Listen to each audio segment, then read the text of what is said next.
네, 오후 1시 하루의 한가운데서 전하는 4가지 핵심 뉴스입니다. 이 뉴스들만 잘 듣고 계시면 하루의 뉴스 뒤처지지 않을 수 있는데요.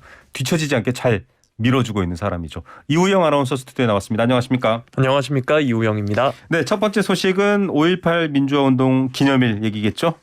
네, 오늘 광주 국립 5.18 민주묘지에서 제42주년 5.18 민주화운동 기념식 열렸습니다. 네. 윤 대통령은 각 부처 장관과 대통령실 수석, 국민의힘 의원들과 함께 기차를 타고 이동했는데요.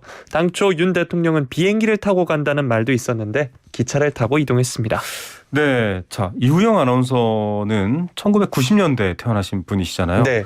이 5.18은 1980년에 일어난 일이니까 사실 좀 잘 모르거나 먼 역사 얘기 같이 느껴지시겠어요? 그렇죠. 저도 주로 영화나 TV에서 많이 접했습니다. 네, 자, 네. 뉴스를 통해서 이렇게 알려주고 있지만 이런 것들이 자꾸 뉴스에 나오면서 또 사람들이 관심을 갖게 되는데, 자, 많은 분들이 관심을 갖고 있는 건 임을 위한 행진곡 재창 여부입니다. 이게 사실은 보수 진보 정부 때마다 굉장히 논란이 됐어요.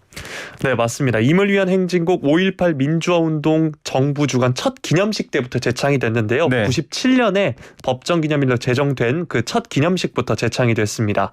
이명박 정부 시기였던 2009년부터 박근혜 정부까지는 합창단만 네. 부르는 방식으로 바뀌었고요. 문재인 정부 출범 후 다시 재창으로 바뀐 겁니다. 네. 어제 이준석 국민의힘 대표가 KBS 광주 라디오에서 저희도 다 재창하도록 하겠다 이렇게 밝혔고요. 네. 그리고 성일종 국민의힘 정책위의장도 오늘 아침 기념식 참석을 위해 광주로 향하는 중에 CBS 라디오와 인터뷰를 가지면서 당연히 재창으로 가야 한다 이렇게 말했습니다. 네. 오늘 그래서 오전 저희 기념식 YTN 라디오를 통해서도 생중계해드렸습니다만 윤석열 대통령이 보수 진영에서 출마 당선된 대통령 중에는 최초로 임을 위한 행진곡을 재창했습니다. 네. 직접 기념사도 작성 퇴고했다고 하네요. 네, 민주화의 성진 광주의 의미를 되새기고 42년 전 자유민주주의와 인권의 가치를 피로써 지켜낸 5월의 한거를 기억하고 지켜야 한다는 윤 대통령의 뜻을 기념사에 오롯이 담았다는 게 대통령실 측의 전언인데요. 네. 말씀드렸다시피 윤 대통령 직접 작성을 했고요. 7번 정도 퇴고를 했다고 합니다. 네. 윤 대통령은 광주 5월의 정신을 민주주의, 자유, 통합을 위한 저항으로 보고 있다. 이렇게 말했습니다. 자, 이렇게 5.18에 관련해서는 이제는 여야 진보 보수의 의미가 없이 오롯이 민주주의의 역사로 기록된다는 건 바람직해 보입니다. 후보 시절에는 이 5.18 관련된 정신을 헌법에 수록하겠다 이런 공약도 있었죠. 네, 이번 기념식 참석을 그래서 5.18 정신을 헌법 전문에 수록하겠다는 윤 대통령의 후보 시절 약속을 이행하는 첫 발로 평가한다 이런 의견도 있는데요. 네. 대통령 측 관계자는 대통령께서 여러 차례 공언했지만 이것은 헌법 개정 사항이기 때문에 이 대통령도 여야 합의에 의해 헌법을 바꿀 때 반영됐으면 좋겠다는 뜻을 밝혔다고 합니다. 네. 차후 국회와 여러 사안을 논의할 때 이 헌법 개정 이야기도 진행되지 않을까 생각한다 이렇게 얘기했고요. 네. 국민의힘 성일종 정책위의장도 5.18 정신을 헌법에 수록해야 하지만 이를 위한 원포인트 개헌은 안 된다 이렇게 얘기를 했습니다. 네. 개헌이 워낙 큰 이슈잖아요. 맞습니다. 개헌 얘기가 나올 때마다 사실 모든 이슈가 빨려 들어갑니다.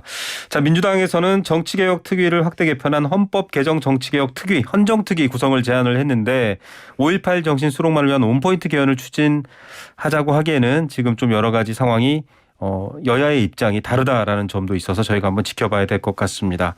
자, 다음은 청와대 상시 개방. 이게 이제 취임 날부터였습니다. 벌써 지금 꽤 많이 지났어요. 한 3주 가까이 되어 가는데 네. 어떤 상황입니까? 대통령실은 어제 시민들에게 개방된 청와대 관람과 관련해서 6월 11일 이후로 상시 개방을 검토 중이다 이렇게 밝혔는데요. 네. 김호진 대통령실 관리비서관은 어제 국회 운영위원회에 출석해서 1단계 개방을 5월 22일까지 하고 네. 2단계 개방을 6월 11일까지 한다 이렇게 말했습니다. 다양한 기사들이 쏟아져 나와요. 주변 상인들이 혼잡을 호소하는 경우도 있고 사람이 많이 와서 좋다 이렇게 얘기하는 경우도 있는데 지금까지는 몇 명이나 관람을 했습니까? 네, 일단 신청자 수는 지금까지 404만 명이라고 합니다. 우리나라 국민들이 청와대에 관심이 굉장히 많았네요. 네. 4월 27일부터 신청을 받았는데요. 지금 네. 25만 명 정도 어제 기준으로 25만 명 정도 관람을 했고요. 지난 그 청와대가 개방되고 이제 네. 주말에 정말 그 주변에 사람이 많다고 합니다. 네네. 그래서 보면 지역에서 관광버스를 타고 온 단체 방문객들로 아침부터 긴 줄이 생기기도 하고요. 네. 서울시는 하루 4만 명 가까운 인파가 몰리자 주말과 공휴일에 청와대 인근 도로를 차 없는 거리로 운영하기도 했습니다. 사실은 코로나19로 인해서 해외여행 길이라든지 또 국내에도 그렇게 녹록지 않습니다. 다니기가 막혀 있다 보니까 가장 가까운 곳에 또 저 같은 경우도 부모님께 청와대를 한번 구경시켜드리고 싶은데 이런 마음이 있어서 많은 분들이 가시는 것 같기도 합니다. 지금도 아직도 사전 신청해서만 가야 되는 거죠? 네, 맞습니다. 현재 청와대 관람 신청은 개방 초기에 방문객이 대거 몰리는 점을 고려해서 온라인 플랫폼을 통해 이뤄지고 있습니다. 네. 하지만 상시 개방이 된다면 이런 사전 신청 없이 마치 경복궁 관람하듯이 누구나 편하게 와서 관람하실 수 있습니다. 근데 방금 이제 청와대 개방 관련해서 대통령실 관리비서관이 입장이라든지 여러 가지 답변을 했어요. 대통령실에서 청와대를 관리하는 건가요? 네, 현재까지는 그렇게 관리를 하고 있습니다. 김호진 비서관은 이 관련해서 질의를 받았는데요. 언제까지 대통령실에서 청와대를 관리할 것이고 또 민간 위탁 계획이 없느냐 이렇게 질의를 받았는데요. 일단 연말까지는 운영을 계획해보고 있다 이렇게 말을 했고요. 네. 그 뒤에 관리 주체를 어떻게 할지는 검토해보고 있다 이렇게 말했습니다. 예. 자, 다음 주제로 넘어가 보겠습니다. 앞에 저희 오프닝에서도 소개해드렸지만 강용석 이분 어쨌든 본인의 이름은 굉장히 많이 오르내리는 효과를 누리고 있습니다만 이준석 대표 간의 설전이 또 벌어졌어요. 네, 맞습니다.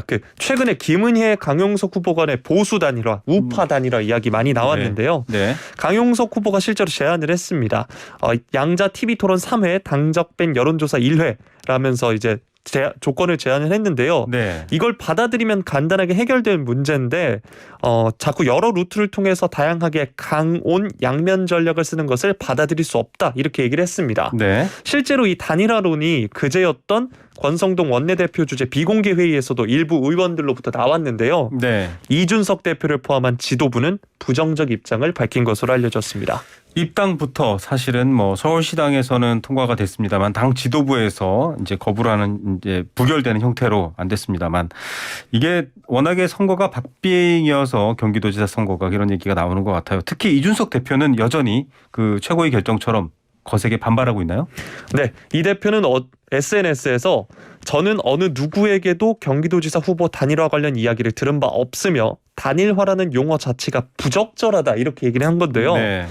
여당 입장에서 대통령에게 선거 개입 의혹을 제기하는 세력과의 단일화는 검토도 할 이유가 없다. 이렇게 단일화 요구를 일축한 겁니다. 네. 어제도 저희가 소개해드렸는데 그 강용석 후보가 윤 대통령과 통화를 해서 윤 대통령이 왜 김동연 후보를 공격해야지 김은혜 후보를 공격하느냐 이 발언을 했었죠. 그래서 네. 이제 대통령 선거 개입 논란이 벌어진 데 대해 입장을 밝힌 것으로 보입니다. 자, 대통령실은 통화 기록 자체가 없다. 강용석 후보가 통화 기록을 공개해라 이렇게 밝혔습니다. 통화한 사실 없다라고 했는데 그렇다고 고소 고발은 또 하지 않았어요. 네. 좀 묘한 상황입니다. 저희가 앞에서도 들려드렸지만 이 진위 여부는 이제 일단 밝혀져야 될 부분이고 저희도 아직은 확인할 수 없습니다. 자, 다시 한번 또 그래서 이준석 대표를 공격했어요.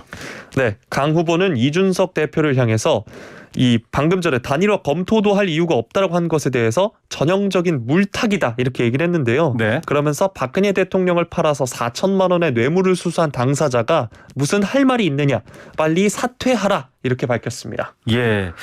자, 이렇게 계속 또 당 대표 뭐 의전 서열 7위잖아요. 이준석 대표가 이렇게 싸움으로써 제가 보기에는 지금 강용석 후보는 본인의 효과를 다 얻어간다 이런 생각도 드네요. 자, 전직 대통령 팔고 현직 대통령 팔고 그게 업인 사람들 아니겠습니까? 이렇게 강력하게 또 반발을 했네요. 네, 강 후보는 본인이 운영하는 유튜브 채널을 통해서 그 박근혜 전 대통령의 책을 출판해서 수익을 거두고 네. 윤 대통령이 직접 자신에게 전화를 걸어서 김은혜 후보를 공격하지 말라는 말을 했다. 이런 걸로 이제 오히려 이준석 대표는 자신이 그렇게 이득을 본 게 아니라 강용석 후보가 그런 식으로 이득을 본 거 아니냐 이렇게 지적을 했습니다. 예, 뭐 진실, 사실이 밝혀지는 게 별로 어렵진 않아요. 통화 기록, 실제로 통화한 사실, 내용 이런 것들이 나오면 될 것 같습니다. 아침에도 이 얘기가 저희 뉴스킹에 나왔고 제가 소개해 드렸는데 그냥 강용석 후보가 안고 가라 약간 이런 식으로 해석들을 하더라고요. 내가 착각한 것 같아? 뭐 이런 식으로 좀 정리해보자. 이런 얘기인데 어떻게 될지 지켜보겠습니다. 마지막 이슈 전해드리겠습니다. 자, 저희도 아버님 모시고 얘기를 했고 결국은 좀 여야가 특검에 합의를 해서 다행이다라는 마음이 들었던 고 이해람 중사 성폭력 문제 특검에 임명된 안미영 변호사에 대해서도 논란이 있다고요? 무슨 얘기입니까? 네, 맞습니다. 먼저 고 이해람 중사 공군 제20 전투 비행단에서 상급자에게 성추행 피해를 입은 뒤에 2차 가해 등에 시달리다가 군검찰 수사가 진행 중이던 지난해 5월 극단적 선택을 했죠. 네. 어느덧 일주기를 앞두고 있는데 말씀해 주셨다시피 안미영 변호사를 윤석열 대통령이 지난 16일 특검으로 낙점을 했습니다. 네. 안 특검 역시 이번 특검의 의미를 잘 알고 있고 어깨가 많이 무겁다라고 했는데요. 관련해서 이제 성범죄 가해자 대리 전력이 논란이 되고 있는 겁니다. 지금 이해람 중사 사건을 군에 맡길 수 없고 더 이상 투명하게 그 2차 가해라든지 은폐 시도 의혹 이런 것들을 밝힐 수 없기 때문에 특검을 하자라고까지는 왔습니다. 그래서 임명된 특검이 과거에 성범죄자를 변호했다. 이게 문제가 된다라는 얘기군요. 맞습니다. 안 특검 안 변호사는 법무법인 동인에서 여성 아동 성범죄팀에 소속돼서 일을 했었는데요. 네. 살펴보니까 지하철 안에서 좌석에 앉아있는 20대 여성에게 얼굴과 몸을 들이밀고 허벅지를 만진 혐의로 입건된 대학생 사건을 맡아서 네. 기소유예 처분을 받아냈고요. 네. 그 이후에 준강간 혐의로 고소당한 남성을 변호해서 불기소 처분을 받아내기도 한 것으로 알려졌습니다. 네. 이거는 같이 함께 해온 시민단체라든지 다른 분들의 반발도 조금 있을 것 같긴 해요.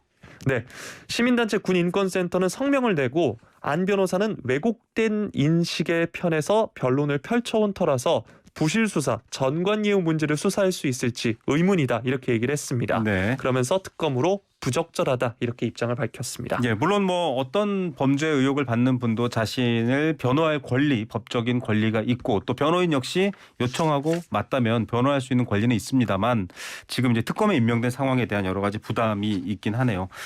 자, 이런 비판에 대해서 안 특검은 어떤 얘기를 하고 있나요? 네, 오히려 가해자 사건도 해봤기에 아, 수사에 도움이 될 수 있다 이렇게 말을 했습니다. 네, 자 이렇게까지 얘기하고 있는데 핵심 당사자죠. 유족의 입장이 궁금합니다. 네, 유족은 우리 예람이의 고통을 이해하고 교감하면서 그 아픔을 이해해 줄 수 있는 사람이 특검이 되길 바라면서 윤석열 대통령의 결정을 존중한다 이렇게 밝혔습니다. 맞습니다. 사실은 특검까지 오는 동안 시신을 차디찬 냉동고에 넣어둔 채 매일 문자를 보내고 얘기를 했다고요. 이 프로그램에서 아버님 출연하셔서 얘기하셨죠. 일단 특검까지 온 것만 해도 이렇게 힘들었는데 모쪼록 잘 해결되길 바라는 마음인 것 같습니다. 국민들이 원하는 진실 또 피해자가 밝히고자 하는 억울함 반드시 밝혀주길 저희도 지켜보고 응원하고 궁금해하겠습니다. 자, 이우영 아나운서 오늘 4가지 뉴스 감사합니다. 고맙습니다.